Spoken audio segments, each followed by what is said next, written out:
네, 오늘은 이제 마가복음 9장에서 10장까지의 말씀을 함께 읽었습니다. 오늘은 이제 10장 마가복음 10장에 보시면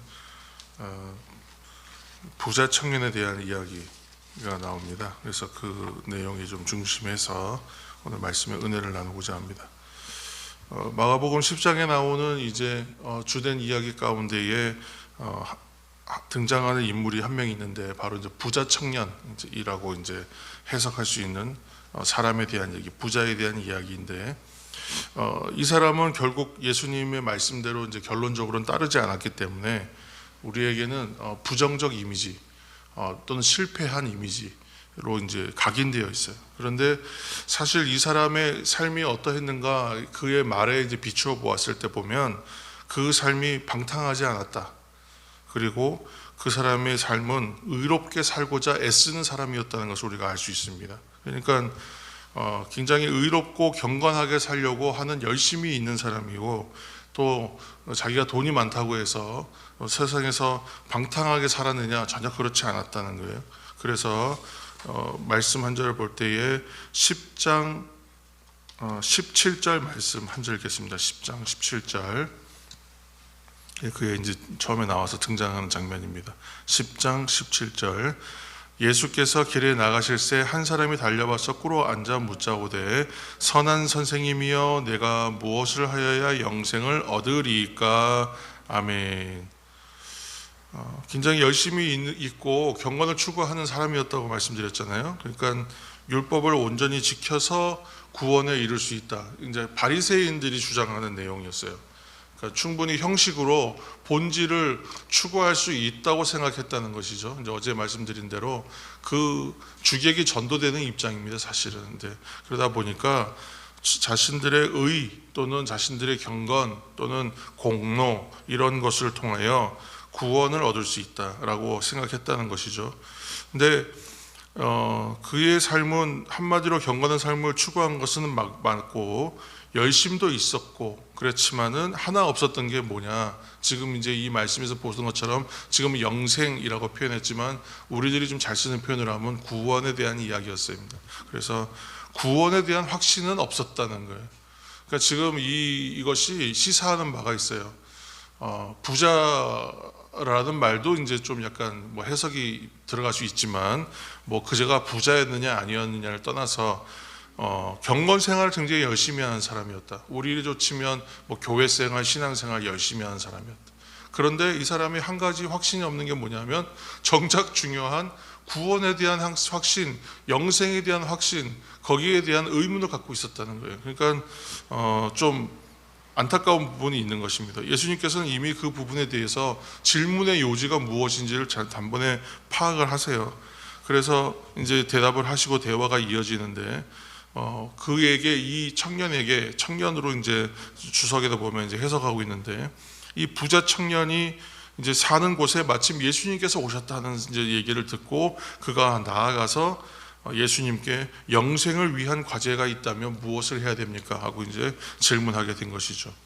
이 질문에 대하여 예수님께서 말씀하셨어요. 그래서 여러 이제 몇 가지를 얘기하셨지만 한마디로 말하면 계명을 지키라. 하나님의 계명을 잘 지키면 된다, 이렇게 말씀하세요. 그러니까 청년이 다시 질문해요. 제가 어려서부터 그 계명들 잘 지켰다고 그렇게 말합니다. 그렇게 말하면서 그렇다면 저에게 부족한 것이 무엇이 있겠습니까? 제가 지금까지 열심히 지킨다고 다 지켜왔는데 성실하게, 그렇다면 제가 무엇이 부족합니까? 이렇게 얘기했을 때 예수님께서 의외의 대답을 하시죠. 가진 소유를 다 팔아서 가난한 자에게 주라. 그렇게 하면 하늘에서도 보화가 있다. 그리고 이제 22절 말씀 한 절 읽겠습니다. 22절, 그 사람은 재물이 많은 고로 이 말씀으로 인하여 슬픈 기색을 띠고 근심하며 가니라. 아멘. 부자 청년이 이제 슬픈 기색을 띠며 돌아갔다고 얘기합니다. 자신의 소유를 다 팔아서 가난한 자에게 주라는 말씀은 뭐 그 현실적으로 해석하면 그냥 이제 그렇잖아요. 그 자신이 가난한 자가 되는 것을 의미해요. 자기가 많이 가지고 있다고 생각하거든요, 지금. 근데 이것이 이제 이것을 다 내려놓아야 한다. 스스로 가난한 자가 되어야 된다라고 하는 말입니다.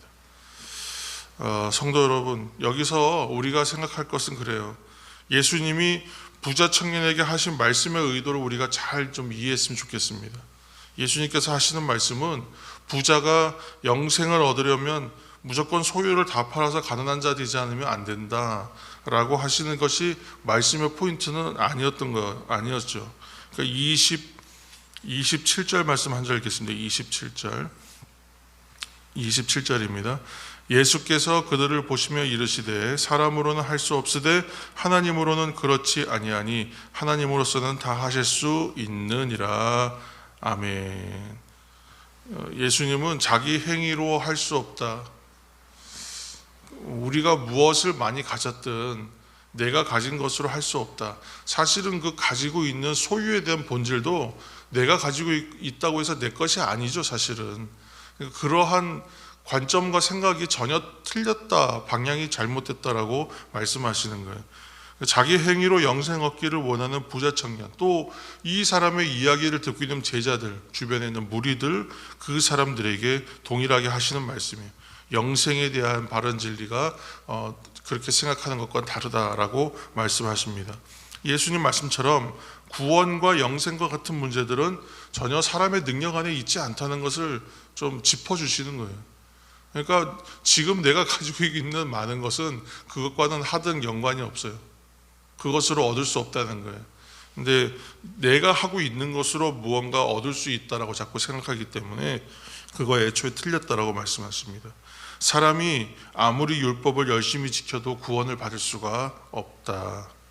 사실은 지킨다 한들 구원받을 수가 없죠. 그것은 그냥 죄를 생각하고 알게 하기 위한 장치일 뿐이기 때문에 그렇습니다. 사람이 선하고 착하다고 하여서 구원에 이를 수 있는가? 그렇지 않아요. 예수님 알기 전에 선행을 하고 착하게 사셨던 분들이 있는데 그분들은 어떻게 합니까? 신학적으로는 구원받을 수 없다. 자기 지식이나 과학으로 구원에 이를 수 없다. 아무리 공부하고 아무리 지식의 수준이 높이 이른다고 한들 구원의 조건이 되지 못한다.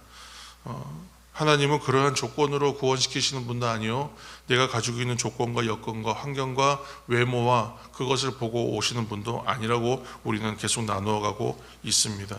구원은 본질적으로 그러한 차원의 문제가 아니라 죄에 대한 문제의 차원이기 때문에 그렇습니다. 결국은 구원은 죄의 문제를 해결해서 하나님께 의롭다 인정받는 자리로 나아가는 과정입니다. 그렇기 때문에 여기에는 다른 조건이 개입될 수가 없습니다. 다른 방법도 없습니다. 어떠한 조건과 공로로도 이룰 수가 없습니다. 자기 지식이나 과학으로 당연히 이룰 수가 없어요. 복음이신 예수님은 모든 믿는 자에게 구원을 주시는 것이 하나님의 능력이라는 것을 지금 말씀하고 계세요. 우리는 이제 이미 이 사실을 알고 있고 그렇게 해서 예수 그리스도를 나의 구주로 영접하여 또 그의 의에 이르는 과정의 구원에 대한 그 은혜를 이미 입은 사람들로서 성도로서 이 말씀을 읽으니까 이 말씀이 이렇게 어렵지 않지만 그러니까 당시의 사람들에게는 굉장히 충격적 사실이었을 것입니다. 오늘 이 말씀 가운데서 구원은 죄의 문제를 해결하고 하나님의 의로 인정받는 것이라는 사실과 그 세상의 어떤 조건과 공로로도 이룰 수가 없는 것인데 복음이신 예수님께서 모든 믿는 자에게 구원을 주시는 하나님의 능력이 되신다는 것을 이 새벽 은혜로 받으시기를 축복합니다. 여러분과 저는 우리의 능력과 공로가 아니라 하나님의 사랑으로 이미 제사함과 구원을 받았습니다. 그래서 이 모든 것이 하나님의 은혜, 사랑의 결과입니다. 그러므로 오늘도 이러한 구원의 확신 가운데 견고히 서가시는 그런 하루가 되시기를 다시 한번 예수님의 이름으로 축복합니다. 함께 우리 말씀을 생각하고 묵상하시면서 오늘도 기도의 자리로 나아갑니다.